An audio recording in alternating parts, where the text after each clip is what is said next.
మంది క్షీణించిపోవాలని ప్రార్థన చేస్తున్నావా? అనేక మందిని ఇబ్బంది పడాలి, వాళ్ళు నాశనం అవ్వాలి, వాళ్ళు అలానే ఉండాలని ప్రార్థన చేస్తున్నావా?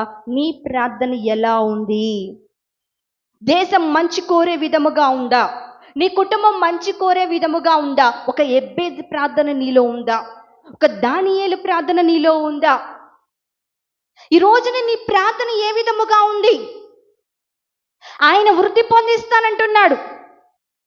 నిన్ను ఎలా అభివృద్ధి పరుస్తాడంటే, నువ్వు పొరుగు వారి సొమ్ముని ఆశించక, నీతిగా, నిజాయితీగా, పరిశుద్ధతగా నీకు నువ్వు కష్టపడితేనే, దాన్ని కూర్చుకుంటేనే అభివృద్ధి పరుస్తాడు. మరి ఎవరు అభివృద్ధి పరుస్తారు?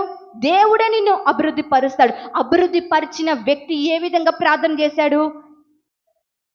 ఏ విధంగా ప్రార్థన చేశాడు?